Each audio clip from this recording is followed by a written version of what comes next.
Hello everyone, Sandy with the sheep, Sandy Wilhelmina, and I'm doing this video again because someone forgot to turn her camera on the first time. This phone is just a pain in my behind, but that's beyond the fact. I can always blame the phone, right? So this video is not going to come out till after I get this in the mail. It's for my friend Bridget, who she saved my life. And I started this business with my journals and things a year ago in October because of her. And I have some arthritis in my hands, keeps me from painting things with little details. And it was really depressing because I had done that for years, and it incorporated my finding and love of old things. And I would paint trays and books and just all kinds of stuff that was so fun to do. And then I have a business where that was. And I was really, really depressed because my hands just don't work like they used to. And I'm not even that old. But it is what it is. And she said, why don't you just make junk journals? And she sent me two that she made for me. And that's how this all got started. So thank you, Bridget. She found oh, darn it all. She found a diary written by a woman during the Civil War years. And her name was, it's escaping me, Rebecca L. Hutton, Hutton. And it's not in very good shape, so she put it back in its binding, and she's working on transcribing it. And she needed a cool place to write it all out. Something that looked like that time frame. So that's what I went for. These beads will probably have to come off. They're glass antique beads from Jody's mom's little stash. This picture I picked out because they thought maybe she looked like that when she was young. If Bridget does not want this decoration on the front, she can take it off, and there's a label, which she could also change. This is a letter from New York, mailed in New York State, 1905. And it's a tag. She could write on it if she wanted to. So there's that. This book was a library book, and it's the 1915 version of Scribner's Magazine. And it was Chester Library, and I can't remember if this was Wisconsin or where it was from. But I love to save the book binding cover. I don't remember what you actually call that. I'm having a day. This is the second time through for this video. Anyway, the inside of the bindings, they recycled a lot. And this is from the Register of Harvard University, 1913. And this envelope arrived in a journal that you'll be seeing soon from the 1890s. And it was from an accounting school in Halifax. Since this is Civil War time and I love Abraham Lincoln, she probably had one of those. This is from the school. They practiced accounting, and they had a whole book to take for their classes that they entered things, and there were receipts that were not real, but they looked like it. I thought they were, but that's another story. This is a receipt from 1842, a practice check from the college, and just some more really old receipts. Here's the $1 bill from the college, and then a couple more receipts. And this is a poem that came from a book that I have. And I have both what looks like a much younger person wrote of the same, and then this is her later writing of it.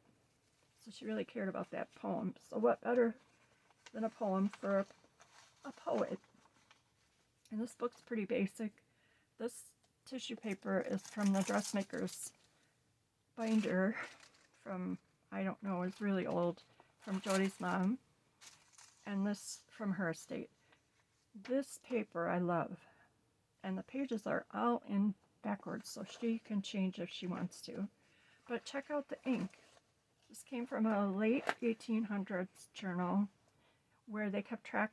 It was just a little journal or ledger, excuse me, where they kept track of everything from liquidating a guy's estate.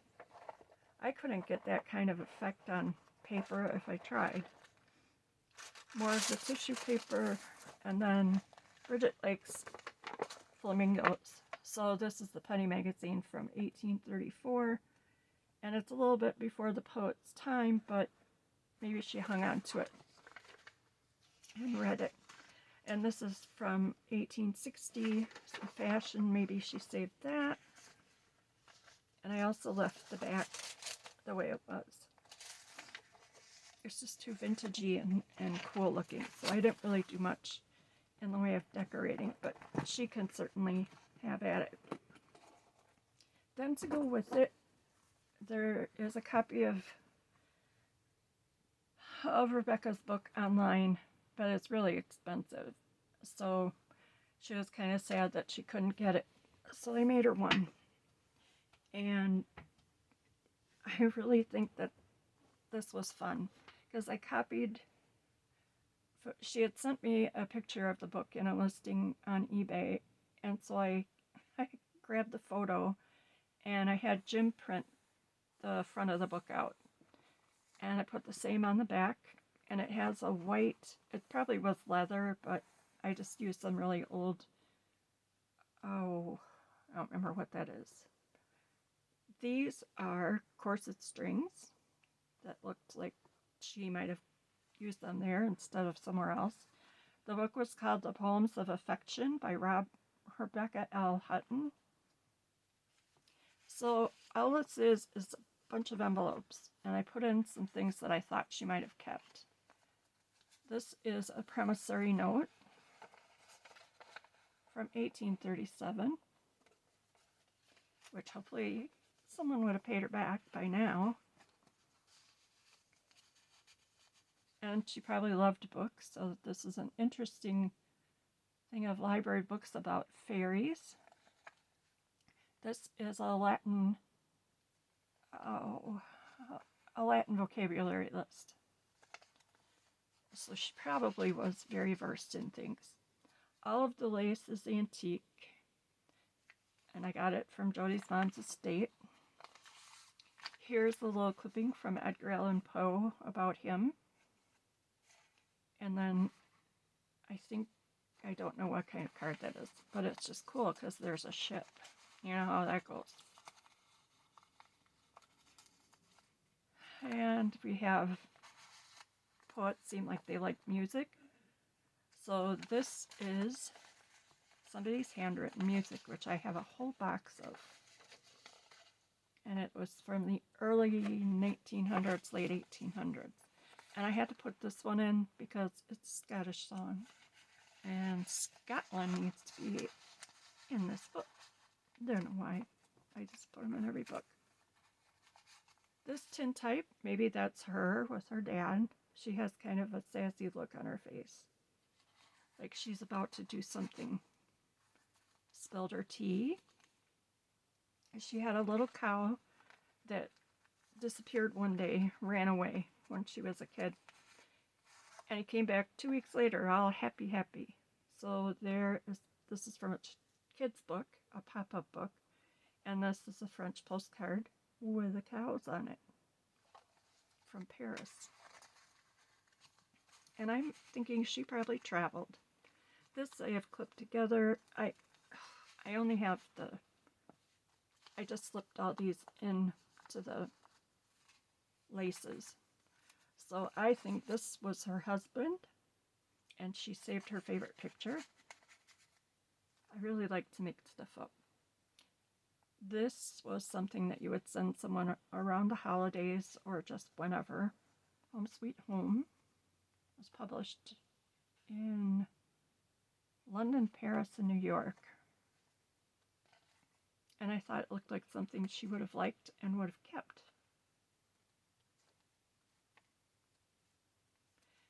And then this is a page probably from her favorite book written in French.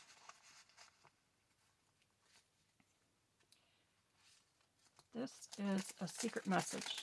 That's what I'm calling it. This was in the box of music paper. And I'm not really sure how Margie did this. So I'm calling it a secret message. Yeah, that's it. And then she had a little pad of paper from some extra ledger paper. This is maybe some of her favorite music by the Frog Pound.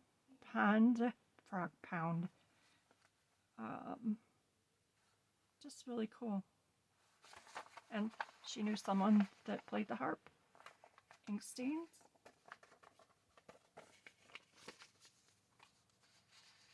So I tried to put things in these envelopes that she may have had or may have kept if this was hers.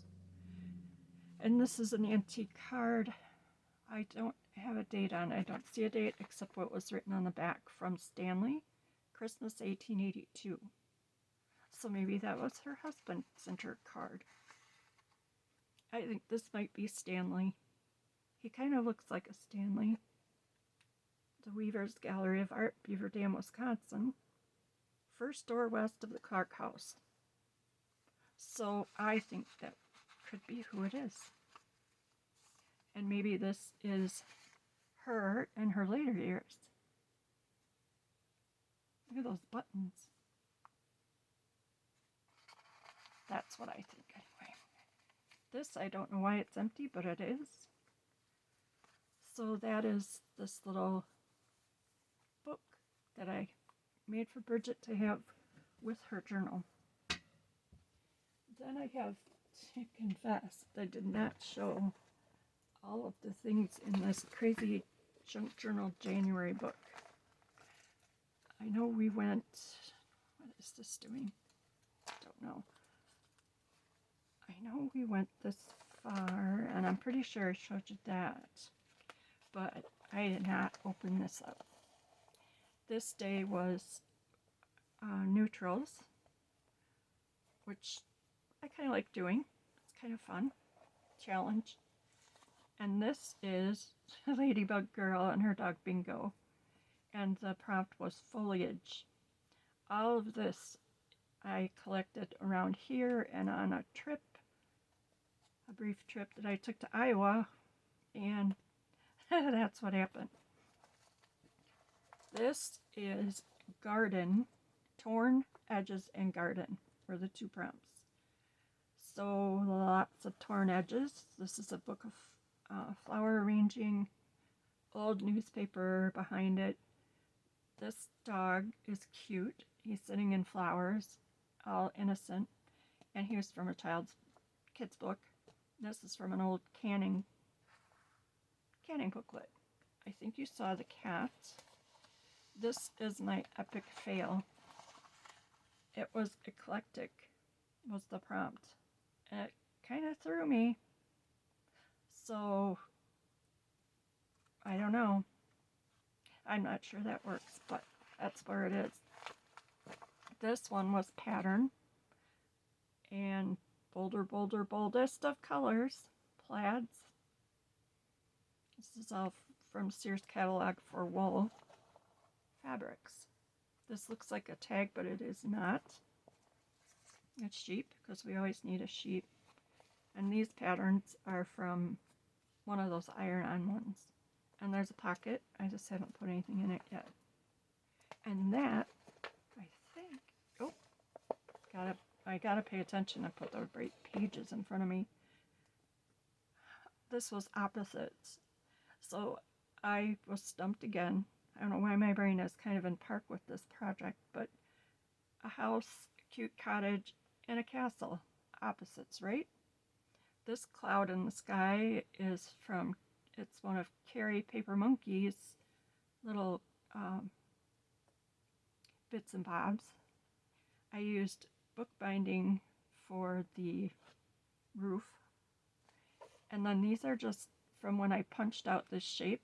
I kept the little pieces. And old rickrack, a brooch or an earring, that might have been an earring, and then some old beads for the flowers there. The background here, the green stuff, is an old flyleaf from a very old book. So now you are caught up on that. I'll have leaves falling out from under it forever, but I don't care. This book is on my list for one of the next journals coming. My friend Sarah has been having some health issues, and she's my friend in Baltimore, and you've probably heard about her. And I want to send her something. She saw a different cover that I had made, and we thought it looked really cozy, and that maybe it would be something that someone who loves birds would be sitting in front of a fire with a cup of tea in the winter, and she would be recording and even drawing the birds she saw at her bird feeder. This is called Songs of Wild Birds by Albert Brand, and it's from 1934. And this fellow went out and he made recordings of every bird that he could get close enough to do this with. And he writes about how he did it, his equipment, and in the recording room. And there are a few pictures of the birds, but mostly it's about their songs. And there's a description. Oh, there's an owl. So there's a few pictures. And then back here, there are 2 records that he made with all the bird songs he collected. That is just the coolest thing. So I think this will be the book for her journal. She doesn't know she's going to have one, but I love doing that and surprising people with things. So I hope you are all warm and safe and having a good sunny day. It's sunny here. The sheep are back outside galloping around to stay warm, and then they run back into the dairy barn and lay up against the stones because the sun helps warm them up, and then they lean on the stones. They're pretty smart. And otherwise, just Louise and Jolly are bonkers and bouncing off the walls because they can't be outside very long before their feet freeze. Jolly flops over in the snow and does snow angels. That's what I call him anyway. And then Louise runs around in a circle around him, barking and barking and howling, and then she'll just pile onto him. I am so glad they're friends because Jolly was so sad before she came, and she really needed to find her place. So I think she found it. She found us. And that's all I have for today. I'm going to work on some more videos because I know I'm behind, and I will talk to you soon. Smooches from the sheep, everybody.